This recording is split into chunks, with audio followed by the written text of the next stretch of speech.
Russian playwright, screenwriter and author Edvard Radzinsky has written more than 40 history books, including a series dedicated to the lead-up to and aftermath of the 1917 revolutions. On the centenary of the Bolshevik Uprising, Radzinsky spoke to Euronews about revolutionary leader Vladimir Lenin and the impact the coup had on modern politics. How can you explain the success of Lenin, who spent a lot of time outside Russia? In that period, there was no internet. How did he manage?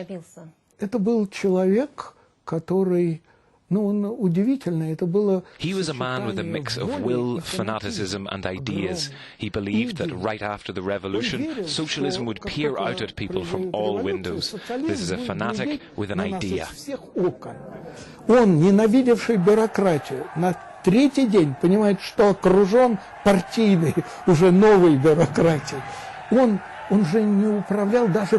Lenin, who believed in the victory of the socialist revolution, understood what Engels wrote about. He who hated bureaucracy understood that he was surrounded by the new party bureaucracy. He'd never even managed an estate, and all of a sudden he was in charge of a country. Все замечательные революционеры, которые в Смольном. Then there was that despicable, furious and continual cry of shoot them down. He didn't know anything else, which was why he shouted. And the end was terrifying. His ideas collapsed. All great revolutionaries who celebrated the assumption of power in St. Petersburg would have to face the law of revolution. Революция, как античный бог Сатурн, пожирает своих детей. И добавил, берегитесь, боги жаждут. Speaking from the executioner's block, French revolutionary Vergniaud said that revolution, like the ancient god Saturn, devours its own children. And he added, beware, the gods are thirsty. Зиновьев, Каменев, вся Ленинская гвардия, начнутся суды.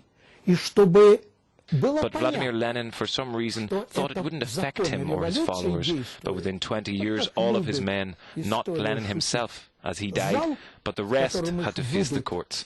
And to make it clear that this was the law of revolution and that history likes a joke, they were judged on the 20th anniversary of the revolution. И это был юбилей революции, 20 лет. Polls suggest most Russians don't like the idea of a revolution. Is it a sign they've learnt from past events? It's a unique case. In 70 years, there have been 3 different models. First imperial rule, then the Bolsheviks, and finally the modern day. And they weren't simple changes. Each time the previous period was declared a mistake, at least initially. Of course, you get tired of this nightmare. And the protagonists change too. И все время меняются персонажи, делают жизнь с кого? Вчера там Karamzin wrote that he couldn't understand why people did not overthrow Ivan the Terrible. Yet today there are monuments dedicated to him.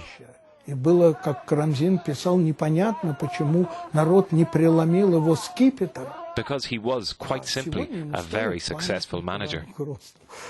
We have plenty of successful managers nowadays, but this news, I repeat, is changing all the time. Values are changing and our people realize that they have exhausted the revolution limit. Народ как-то, он представляет, видимо, что он выполнил уже лимит революции, это точно.